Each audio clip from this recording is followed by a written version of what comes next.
Welcome to At the Table. At the Table is a series of roundtable discussions where Asian American Christian pastors and leaders are able to draw from their experiences, education, and expertise to discuss questions and issues that impact the Asian American Christian community and church. At the Table is a production of AACC, or the Asian American Christian Collaborative. Thanks everybody so much for being here with us today. We are in a session talking about how we can flourish in our workplace. And so we are excited to have our amazing panelists, Margaret, Alice, and Kevin here. And I'm gonna let them go ahead and introduce themselves. Pastor Kevin, can you start? Sure. My name is Kevin Hayashida, and I'm pastor of Crossroads Community Church. Our church is 25 years old. Before that, I worked as an engineer, did that for about 3 years before going to seminary and coming into vocational ministry. Awesome. Well, my name is Alice Matagora, and I work with the Navigators in leader development. I've been with the Navigators, affiliated for the past 20 years. I also am a licensed marriage and family therapist and worked with the under-resourced community in LA County for several years. My name is Margaret Yu, and I am currently a primary caregiver for my 2 elderly parents. They live with me. But before that, I was in the ministry with Crew Epic, it's Asian American Campus Ministry. And I often coach people also in the workplace as they navigate through what it means to be God's person working in the workplace. Amazing. Well, first to kick us off, I'm going to ask each of you to share what flourishing means to each of you. I think for me, when I think of the word, it just means wholeness. It's having the right relationships with God, with people, with ourselves, as well as with the creation that God has given us, the earth, but also just right relationships in how we look at the world. And so it's rightness and wholeness. Can I just copy that answer? That was a really fantastic answer. I would just the image I get is a flower that's just flourishing and blooming and becoming all the beauty that it was meant to be, to bless the world with its beauty, that there's health and nourishment and just all the nutrients. It's taking in all the nutrients to be what it was meant to be, just to be a blessing. When I think of flourishing, I think of those same things. The image of a flower is wonderful. I think of life. And when I think of flourishing in my job or my vocation, I think of really being in the right place, doing God's will, and hopefully, I know this isn't always possible, but doing it with people that I love. Like that. That's beautiful. Well, I know for many of us, work is something that we get to do and also that we have to do. And it's also something that for many of us, we're tied to success. Our success in work is how we identify ourselves. But how do you think that we should define success as Asian American Christians? I think it's what Pastor Kevin said. For me, it's success in terms of flourishing in your workplace means that we value that we have a unique contribution to make in this world for the organization, whatever we work for, whether it's church or IBM, whatever, but also that we value the contribution of others in it. And we actually see ourselves as a conduit to help others really honor their respectful contributions, with us making the company better, whatever it is, or the ministry better. Yeah, to add to that, I think that there is an element of self-respect and respect for others, self-respect, knowing what your labor is worth, what your work and what your contribution is worth, and not being taken advantage of, or knowing just the dignity that you deserve, but then also being able to honor those who you're working with. That there's this mutuality there of respect and honor and dignity. In the question, Vivian, you're saying, how do we define success as Asian Americans? And I don't know if I would define that any differently as an Asian American, or if the definition is any different. So I don't have much to add to what everyone has said, but if I feel like I'm being faithful to God's call in my workplace, that we're adding value, that I feel good about that at the end of the day. Yeah, there's this verse, and it's Ephesians 2, 8-9. It's like the Message translation, and I don't have it memorized, but it basically says he creates each of us, like very, very specifically, to do the work that that he has created us to do, work that we had better be doing. And so I think that there's an element when we think about success as Asian American Christians in the workplace of like, there's something that I was made to contribute to better the world. And am I in that place where it's like who I am, all of who God designed me to be, my strengths, my gifts, my temperament, my relationships, all of that is contributing something. Like, I know this is like what I was meant to do and how I was meant to better the world. Yeah, I think all of you have current roles in ministry. Pastor Kevin, you're at this wonderful church who's hosting us, and Alice, you're at Navigators. Margaret, you've just come off of amazing tenure at Epic and Crew. And so, you know, I think about success and what you guys are doing in terms of kingdom building. And success in, you know, marketplace or industry sometimes can look a little bit different. Can you guys talk about that distinction and how, you know, as you've had past experiences in marketplace or different industries, and now you've been in ministry as well, kind of like shifting those hats and principles that have been similar, principles that have been different? Yeah. So when I coach people in the workplace, I often ask them, like, what do you think success looks like? And some of them have given me some amazing answers, like, well, how I answer that question is by looking at the end of my lifetime, at my retirement party, what do I want people to say about me, professionally and as a person? And you would be surprised that the answer that I hear from them is very similar to what I would say biblical concepts or principles of work, which is that the idea of, you know, we practice what is the priesthood of believers. We practice that we believe that God has given each one of us spiritual gifts and talents to contribute towards God's kingdom and God's work. And so we believe in shared leadership, which is a big thing in the workplace, right? So to be successful in the professional world, you have to be a good leader. You also have to value other people's contributions and help them become people who really embrace their dignity and honor. And you also have to be, as God's people, we are responsible to really just steward all of our work unto God. And so I think the principles are very similar. And in fact, if you look at business books and workplace journals, you'll find that right now, like the biggest thing right now is they're creating AI. AI actually has these programs to help people organizations figure out like what each person's contributions are to run a better company. So that's very similar to what we would do in ministry because of we're God's people, but it also applies in the workplace. You know, so I think God's wisdom is overflowing in those areas, and so just honoring people's contribution and being a good leader is a big part. Yeah, I would say pretty similarly, like when I was working as a therapist with a county contracted agency, like just thinking about who God designed me to be. Like God designed me to hold space for people's pain. God designed me to walk alongside the brokenhearted and the hurting. God created me to help bring people to breakthrough.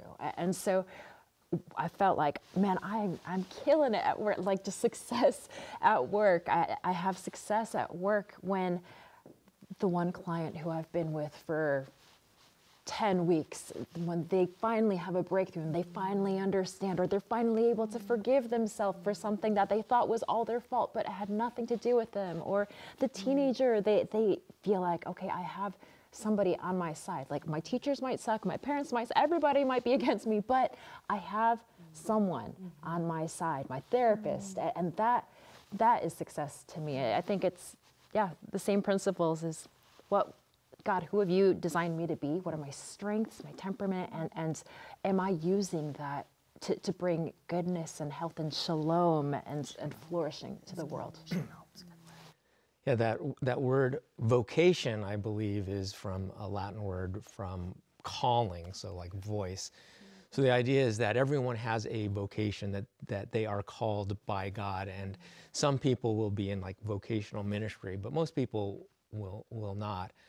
But I think the Reformation idea is that everyone's calling is just as sacred or just as holy, so that you can honor God whatever you're doing. And I think it was Brother Lawrence who was talking about, peeling potatoes in the monastery, and he said whatever he did for the glory of God. So I think that whether you are in vocational ministry or whatever you're doing, and most people are doing something else, that we have to be able to see that we can glorify God in our work, and to have that lens, those lenses on, is very helpful. So there are no, meaningless jobs. Whatever you're doing, that you have the opportunity to glorify God and to add value and bless other people. Amen. You could do that, like Brother Lawrence, washing dishes, or working at McDonald's. That we can worship God and honor people and serve them.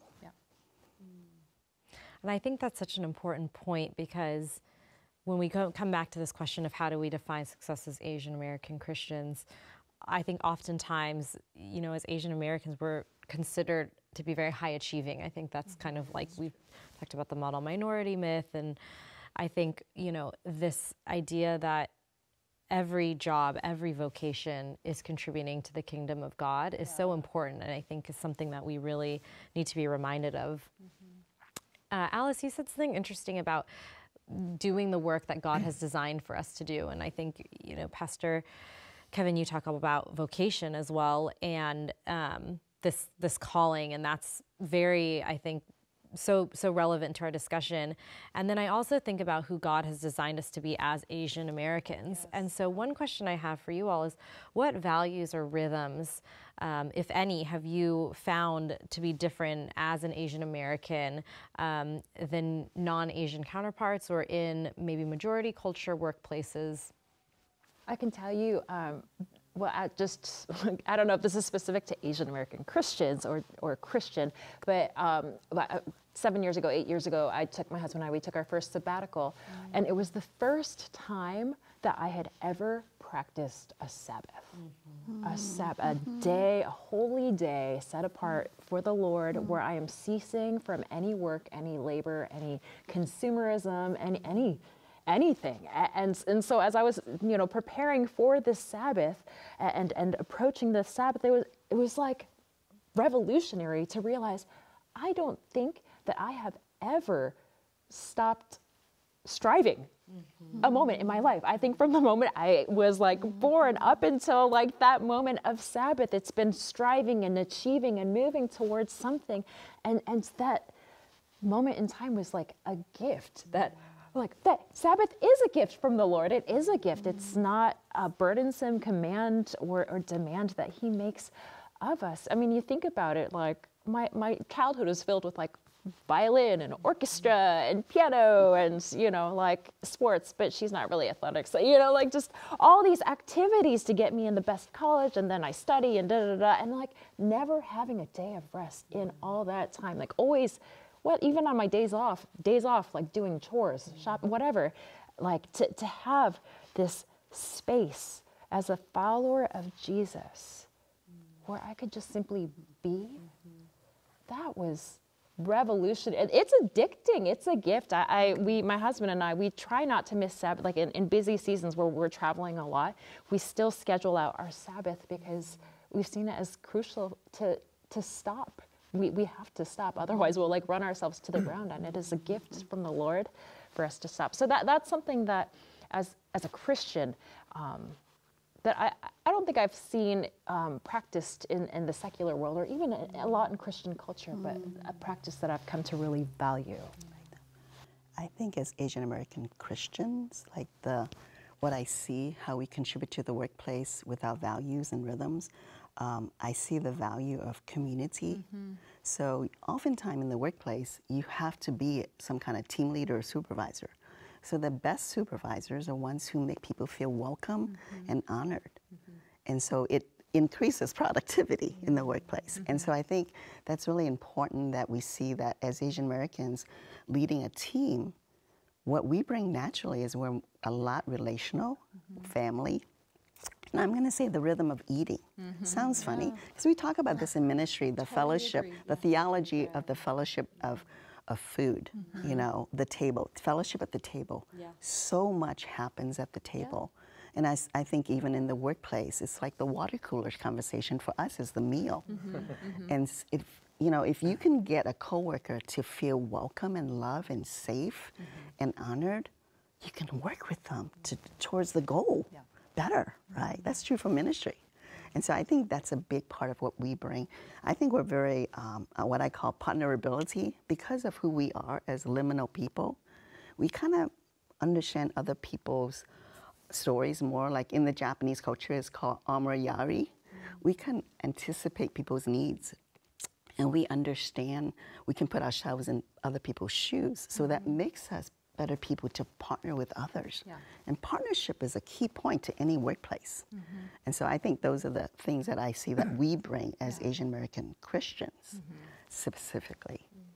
And I think it's really important, just your note on just eating together and building relationships before you work together. I think especially for this younger generation, not just Asian American generation, but the younger, like Gen Z, I think they really they need to know, I can trust you. I have a relationship with you. You like I know you, and I know that you care for me, in order to get that momentum going in a work relationship. I think older generations are more task-based, you know, like, do you get the job done? I can trust you. But these younger generations, it's, can I trust you that you have my best interest in heart and that you actually care about me as a person? It's like I've been under different leadership. And when it is people of color leading, it's different. Have you been experienced that? You're like, it's just more like familiar and more warm and more relational and communal, and it's different. It creates a different, I think, a different safety for you to produce well. Yeah, absolutely. I thought it was funny or spot on about eating. We joked about it over here. We said, because they talk about the 5 love languages, and we said, I think eating is like the 6th love language for Asians. And we just built a kitchen, and if you walk out of here, the kitchen is like right in the middle of the gathering space, because food is so important. It's that sense of community. And I was also struck about the idea of Sabbath, that if you were to ask yourself, like, why do I strive? I mean, I think for many of us, it's because I feel like I only have worth if I'm striving and accomplishing. And if I don't accomplish something, and this may be partially an Asian thing, but probably a human thing, then I'm not worth as much. And part of the value of Sabbath is to say, you know what, God loves you. The world keeps on going on, even when I am not striving. And that's something that we have to battle against, but the practice of Sabbath and rest, I think, is a great thing to do. Yeah, it's not like you rest because you deserve it, but you rest, you're given the gift of rest just because you are worthy in and of itself. That's it. I think one of the questions I often ask people that I mentor or coach is, do you take all your vacation days? And most of them don't. Just vacation days. And we're not talking about the Sabbath. We're talking about vacation days. And I go, why? Well, I'm busy, but I'm like, okay, there's something you have to look at. Why are you striving so much? Why can't you stop? So that's important to look at. You know, so. Yeah, and that was so mind-blowing for me once I actually ceased from labor. Like, why can't I stop? Why do I feel so compelled, like I need to keep going? There's so much of my identity that was wrapped into what I do. And it was such a gift for God to just release me and cut me off from all I did, just to come to the realization, even if I did nothing, I'm still so loved and cherished by Him. That's a gift. And I think that identity piece is so important that you brought up, because, you know, I think with this striving comes this natural kind of aligning with our work as identity, right? But then for the 3 of you working in ministry, it's also your faith, right? And it's your faith expressed. And so I imagine, even for me at times with my job with the foundation, it's hard to feel like I can take a break, because then it's like, well, am I taking a break from being Christian? Right, like obviously not, but it feels like, where do you kind of set those boundaries? And maybe that's a question we could talk about, is like, how do you set boundaries when parts of your work are so intertwined with your identity, who you are as a person, how you identify your community? For me, my family, right? And setting those boundaries has been a unique challenge. I think it's also looking at, why are we so overworked? I think what we were talking about, I think there's a theme here. And I think if we look at, for those of us who work in predominantly white institutions, we have to be careful, because we live in a society in which I think as Asian Americans, we might have to do more to get promoted. We might have to do more to get into leadership. In fact, we don't get hired until we're proven that we could be a leader, not just a potential of leadership. And so I think to know that about yourself and to steward that, like, Lord, I tend to, first of all, two things. I tend to want to prove that I can do the job, because I live in a society or organization that wants me to show them, because I'm the other, that I actually have worth and contribution. So that's one. But I think the other is helping ourselves see that we actually do have worth, and that we can figure this out and help people see our worth. And so, but I do think that, just this idea of, having people look at our work, and if we're in predominantly, this is the one, imposter syndrome. I want each person that I look at, like, do you often feel like because you're a minority, you have to work more? Then you have to kind of go, Lord, how do I steward not proving myself? If you're trying to prove yourself, you're spending a lot of energy not serving and not leading. And so how do we redirect that energy towards being the kind of leader that God wants us to be? And so I think that's really important to look at. Why are we overworking? Are we trying to prove ourselves? Are we trying to find our place? But do we center ourselves and go, Lord, I want to do well for you, and I want to serve people? I think that's a key point, is to anchor our value and servanthood. That will help us actually stop working when we need to stop. It will help us to also show up when we need to in our leadership. I feel like there's this tension as you're speaking that I'm sensing in me, where it's like the tension of, like, Lord, can I trust you to promote me at the right time? But also the reality that as an Asian American woman, Christian, like, I'm not going to promote myself I'm not going to be like, ding, ding, ding, look at all that I did. And like, this is my list of accomplishments, and this is why you should promote me. I'm going to be the worst at that, because it goes against every fiber of my Asian being to like self-promote, like, and my gender. Asian American woman. Yes, as an Asian American Christian woman to self-promote like that. So it's like, yes, Lord, I want to trust you. But, how do I, gosh, this was so helpful for me and life-changing for me. An older Asian American male who's worked like in the corporate world in the Navigators and is really, really high up. He's like, Alice, you're just reporting the facts. You're just reporting the facts of what you do. That's it. You're not bragging. You're not boasting. You're just reporting the facts, and that is it. And so when I get in that place where I'm like, because I mean, I think early in my career, it's like I would rather die than like self-promote. I would rather die than draw attention, like, but then realize, well, literally all my non-Asian counterparts are like, look at this thing I'm doing, and it's like so good. And then they're getting promoted, and I'm not, because I'm still the sucker who's like, I'd rather die than self-promote. So I'm like, okay, just how do I report the facts and keep track of all that I did, and not in a like in a humble way, yes, but still, like, that's humility. It's just reporting the facts. The people I coach, and I ask them, like, how did you get here? How did you get these positions? Usually they'll say, I was faithful, obviously, we're responsible, but they'll say, I actually asked for my own promotion.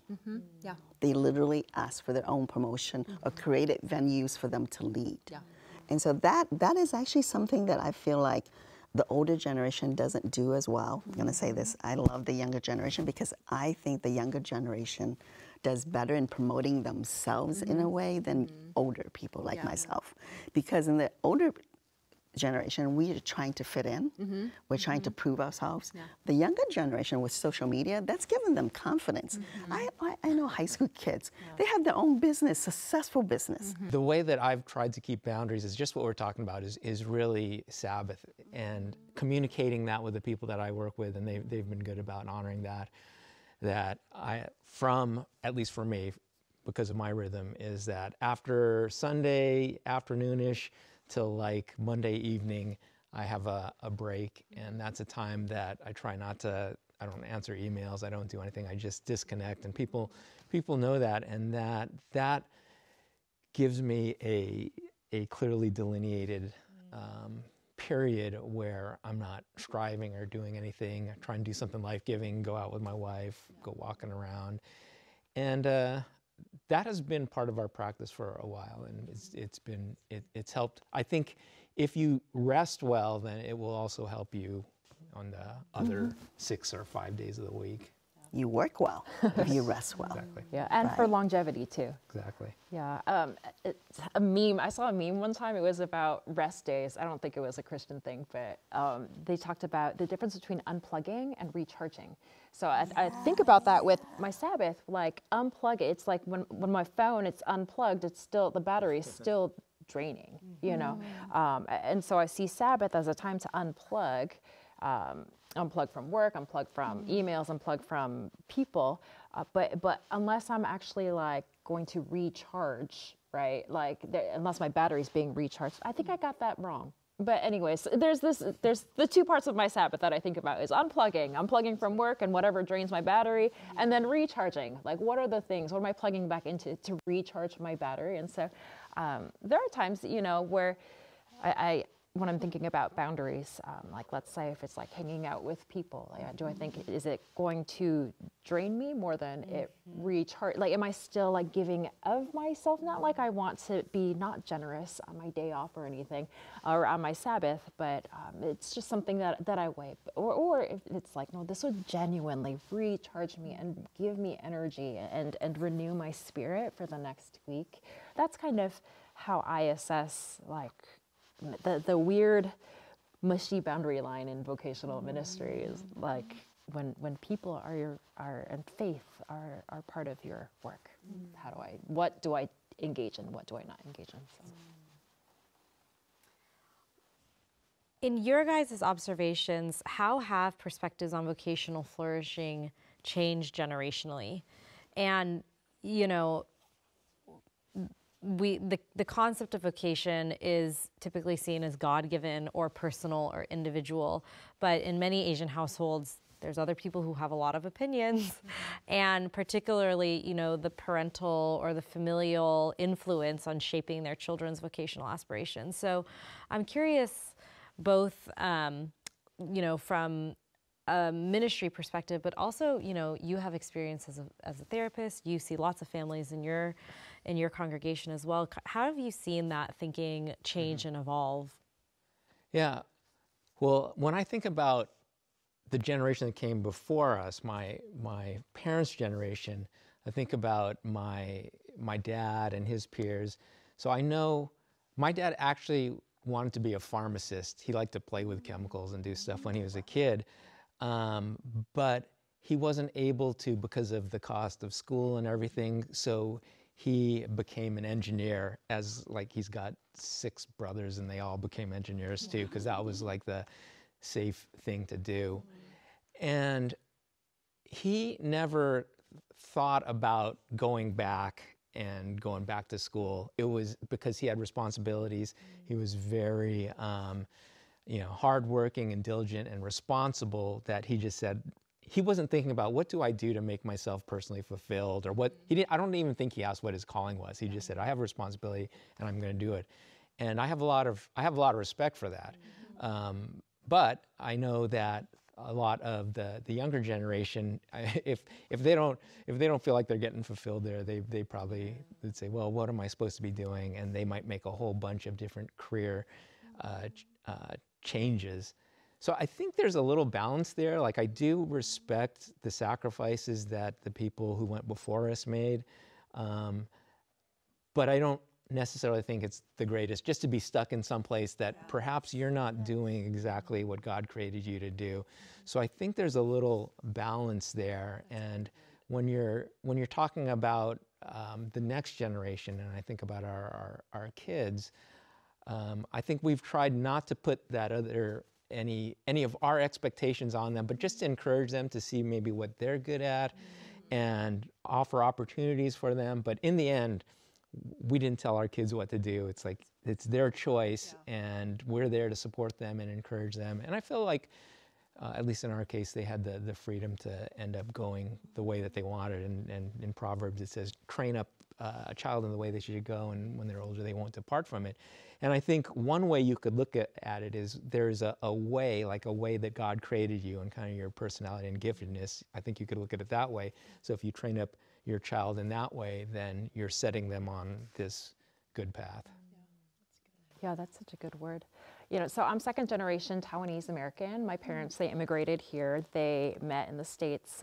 They were like the smartest of the smartest in Taiwan. And so I'm thinking about to be able to come over, both of them individually on full scholarship as graduate students.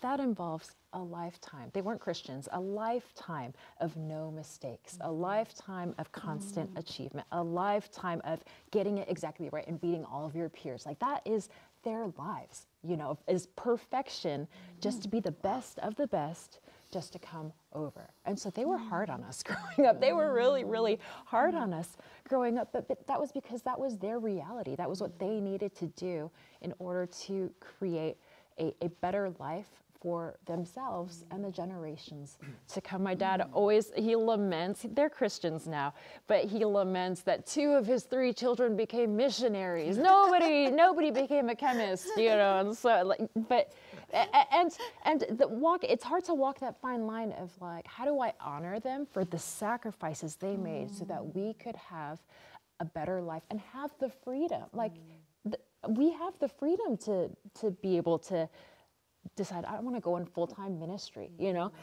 instead of like by necessity, I need to just take any job I can get. Like, how do I honor that, but then not be held captive in bondage to exactly what they think is the best thing for my life? So I don't know. It's tricky. It's changed over the. I mean, I think just what you were sharing, Pastor Kevin, of how it's changed generationally, you know, from like, it's a set way down to like, okay, we're going to give you the tools you need and set you on the right path, and we're going to bless you. I think there's that growth. And I think that's like generational flourishing, you know, to get to that place, to be able to send off and to not hold so rigidly because somebody's well-being like depends on it, you know. Yeah. I think of what you guys are talking about, like a balance for us as Asian Americans is to look at the sacrifices to a community, that we belong to a community, we belong in service. But at the same time, like this generation, especially this generation, talks a lot about passion. So the biggest conference is called Passion. Thousands of college students. Why? Because young people do want to know their purpose. But I think what we have to be careful about is how do we nourish that passion, that it's not a singular thing. This is what I'm good at. This is what I'm going to do. But we kind of marry that into, it's also, the word passion is actually sacrifice. When you think about the passion of Christ, he died. You know what I mean? He didn't just do what he was great at as the Messiah. He died for us. He sacrificed. So I think it's a matter of merging when we provide for young people a place where they can discover their unique contribution and their passion. But we don't just stop there, but we say, how do you serve the community of God and people in general for human flourishing for this world? So we put that in along with the sacrifices that we know from our parents. And so I think we have the best ability to do that in our Asian American context. Yeah. So much richness, understanding our history and these amazing stories of our families, our parents. And Margaret, you're taking care of them now, which is a whole different vocational calling. And It's the hardest thing I've ever done. yes, so intense, and I'm sure a blessing and a challenge at times. But I think as Asian Americans, having that deepness, that connection to our history, to our ancestors, our families, and then understanding our Christian calling as well, that God has gifted our parents, our grandparents, and they will gift our children, our grandchildren, unique skills and talents as well, and use them for His glory. I think is just such a powerful place to be able to sit and just, you know, thank Him for. In closing, I'd love for each of you to share just one practical action step we could take to not just survive, but to thrive, to experiencing a flourishing life of abundance in our workplace, in the way that Jesus has promised us in John 10:10. I'll speak because I worked in a PWI space, and I think for those of us who work in that place, it's really important to find allies and mentors and sponsors to survive, because as a minority, you feel less than, you feel like you never do enough to earn that promotion or leadership. So you've got to be with people, find that space to be with others who are like you so you don't feel so crazy. And I think to thrive or flourish in the workplace, you have to find those people and create it for yourself and others to survive long-term wherever you are. And so it's important to find that. I would encourage and exhort Asian American Christians to embrace the fullness of their identity and to bring it with them into whatever space they are. Like when I was younger, when I first joined a predominantly white institution, right? I thought that I needed to disown all of my Asianness, and I needed to be like one of the white guys. Honestly, I needed to lead like them. I needed to lead like them. I needed to I was the first to make fun of Asians. I just had so much like racism towards myself, and I really lament for that. I lament for like young Alice for thinking she had to do that in order to make it, and so my encouragement and exhortation is just to bring all of who you are, the beauty of your God-given design, which is your Asian American identity, into your workspace, because it is out of the fullness of that identity that you will best contribute and bring flourishing into the world. So in the words of Brene Brown, don't be afraid. Don't puff up, like make your Asianness larger than life. Don't shrink back and hide it, but stand your sacred ground. Stand your sacred ground. Yes, I love that.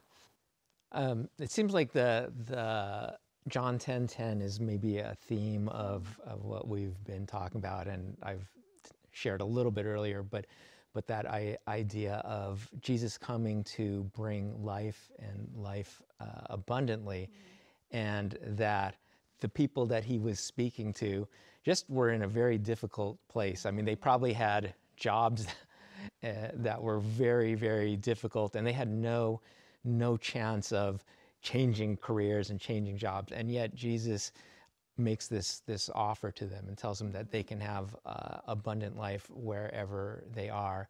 So I think that wherever anyone is, whatever job they're doing, that they still have the opportunity to live in the kingdom, to be in the presence of God and the power of the Holy Spirit, and that often God uses difficult situations kind of as the crucible to form us. So when people are having difficult times at work or being frustrated, that's almost as much an opportunity for discipleship and character formation as if it's like this is super easy.